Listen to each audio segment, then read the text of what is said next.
Salam sejahtera Malaysia, denyut nadi suara rakyat bergema di channel ini. Jangan lupa tekan butang subscribe, like dan share. Malaysia kita punya, cintai Malaysiaku, kita jaga kita.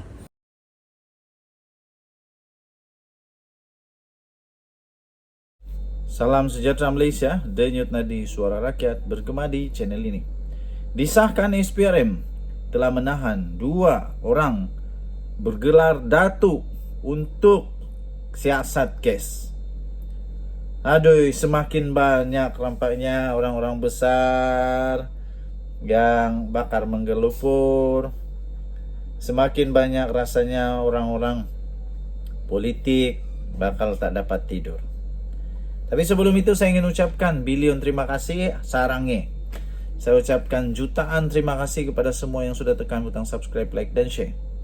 SPRM disahkan telah pun menahan 2 datuk untuk kes Menara Kuala Lumpur. Ini dia. Adakah mereka ini dalang kepada penjualan aset negara yang menguntungkan ini?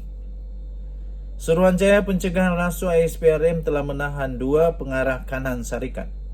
2 pengarah kanan syarikat bergelar datuk bagi membantu siasatan untuk pembelian saham dan isu pengambil alihan pengurusan Menara Kuala Lumpur, Menara KL.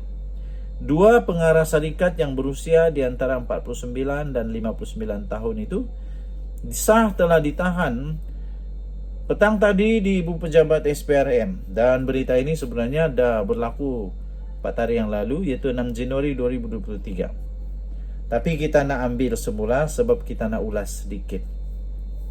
Difahamkan seorang yang ditahan ialah pengarah urusan syarikat yang didakwa terbabit mengambil alih syarikat Menara KL. Seorang lagi pula ialah ahli perniagaan yang dipercaya menjadi orang tengah. Menjadi orang tengah dalam urusan pengambil alihan syarikat itu. Sumber berkata, siasatan mendapati di antara habuan yang diperolehi permintaan wang ratusan ribu ringgit dan seutas jam tangan mewah. Itu dikatakan ialah menjadi sebagai satu hadiah kepada orang atasan untuk membantu pengambil alihan itu. BH telah difahamkan beberapa saksi termasuklah Pegawai Kanan Telekom Malaysia TM,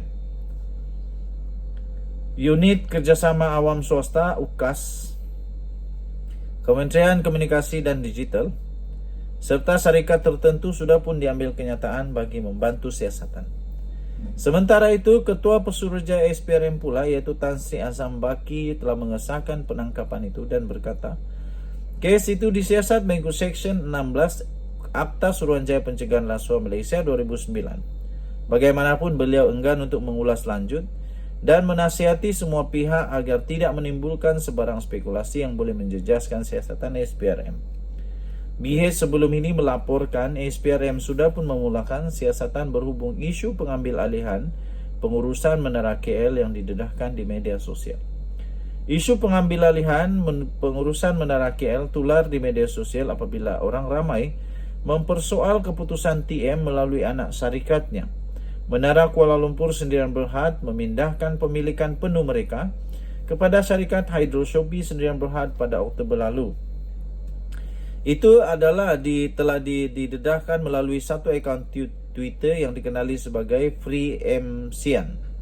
Free MCian mendakwa Menara KL yang menjana pendapatan lebih kurang 66 juta ringgit pada 2019 dengan untung bersih iaitu 25 juta ringgit itu sebagai cash cow, dan pemindahan saham itu tidak dihebahkan pada umum. Okey, apa yang saya ingin ulas ialah kenapa perkara begini harus terjadi? Kenapa perkara begini harus hanya diketahui oleh umum selepas orang awam, selepas orang dedahkan? Kenapa? Mana kerjanya menteri-menteri berkenaan? Mana kerjanya orang-orang yang memang dalam kerajaan kah, di luar kerajaan kah, yang hebat-hebat itu? Kenapa hanya selepas orang awam hanya ditularkan di media sosial barulah heboh?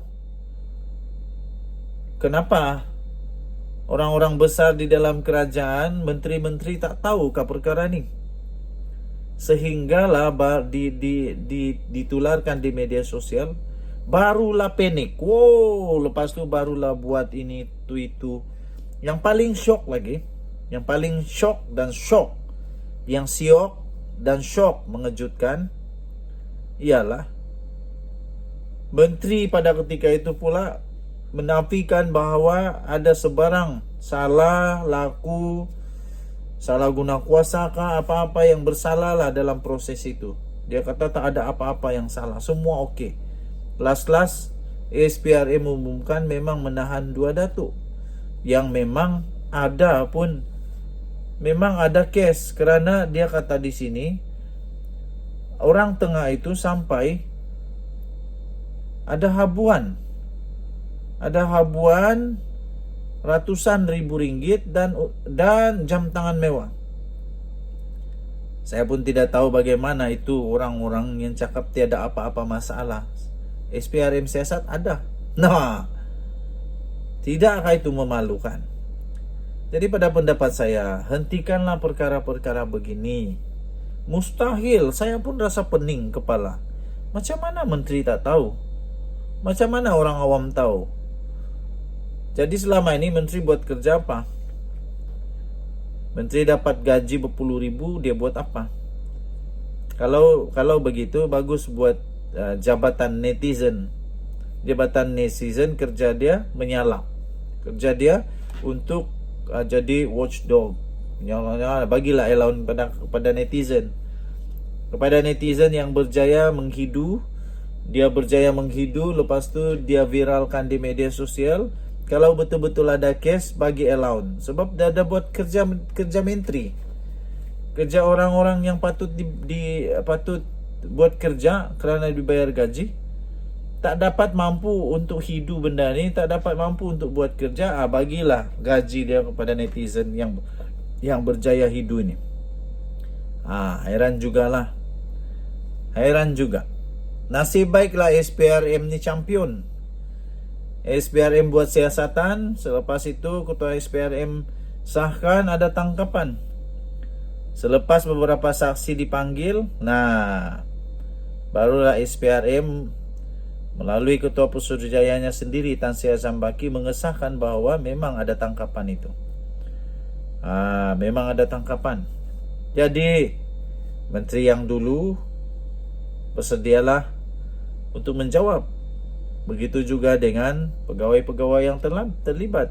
Paling sandi ialah ketua menteri Perdana Menteri pada ketika itu perlu jawab juga. Tahniah diucapkan. Saya ingin ucapkan tahniah kepada netizen yang berjaya membongkar ini di media sosial.